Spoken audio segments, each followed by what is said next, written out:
Moi, je vais d'abord saluer une victoire. Parce que quand on engage une action, à un moment, il doit y avoir un résultat. Beaucoup s'interrogeaient. Là, il s'interroge. Je veux dire, aller voir le spectacle de Dieudonné est-il moral? Ce sera bientôt un sujet du bac. Votre propre président vous demande de ne plus venir voir mes spectacles. François Hollande, c'est quand même votre président. Mais... Moi? Ah non. Non. Ah ouais, j'ai rien à voir avec ça. Moi, je suis pour un coup d'État par l'actionnel ici. Hein, donc, je veux dire... Était-il possible d'empêcher celui que vous avez cité de faire des spectacles dont une partie du contenu était clairement antisémite? Est-ce qu'il ne fallait pas plutôt laisser faire, faute de moyens juridiques? Le ministre de l'Intérieur, ont dit « Nous allons empêcher qu'un spectacle clairement antisémite puisse continuer de se produire et de faire même une tournée en France telle qu'elle était prévue. » Pour cela, il fallait prendre une circulaire. Ce fut fait.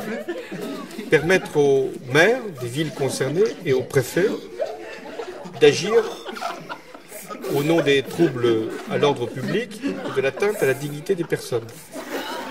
Les responsables locaux concernés ont fait les procédures. Et le Conseil d'État, en toute indépendance, a dit le droit. Quel est le droit? C'est que la liberté d'opinion, la liberté de création, la liberté d'expression doit être partout garantie. Non, c'est chaud, ça devient très très tendu. J'ai peur. Non, j'ai peur. Franchement, là, ça dans tous les sens. Hein. Là, je pense qu'ils vont me foutre en taule. Remarquez, je serais bien reçu là-bas. J'ai quand même un certain public aussi en prison. Puis le fait d'être entouré d'escrocs, de voyous, j'aurais l'impression d'être au gouvernement. Sauf s'il y a atteinte à la dignité des personnes. Oui, une victoire a été obtenue. Je comprends que beaucoup de compatriotes se disent « Oui, mais est-ce qu'en parlant de ça, on ne parle pas du reste ?» Bon, c'est évoqué.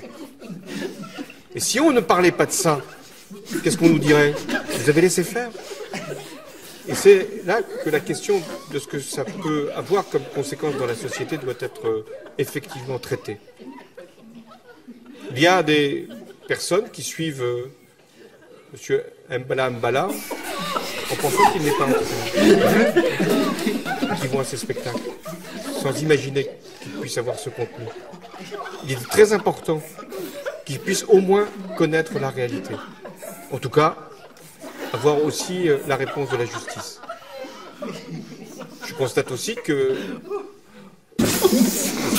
Mbala a renoncé à son spectacle et a enlevé les parties les plus litigieuses. Bon, j'ai rien à voir avec lui, hein. Franchement. Au niveau président, moi, je me suis arrêté à Pétain.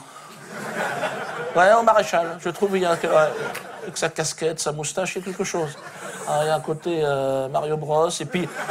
Non, mais il avait du nez, il rigole pas, il avait du nez, il voyait où ça foire. Hein. Oh, toi, bon... raciste un peu, il était un peu, mais pas plus que les autres. Beaucoup moins que François Hollande. C'est le plus raciste qu'on ait jamais eu. Hein. C'est la première fois qu'un président en exercice commence à nous parler de la traite des Noirs. Hein. Ah non, ils avaient toujours fermé leur gueule. Là, lui, il a pris le micro. Oui, j'ai des trucs à dire. Vas-y, on t'écoute. Les Noirs, la traite des Noirs, il n'y aura pas de réparation. J'ai bien réfléchi. Si t'arrives, Christiane Taubira, elle était verte. Elle a fait toute sa carrière politique, c'est sur le business la pleurniche des Noirs.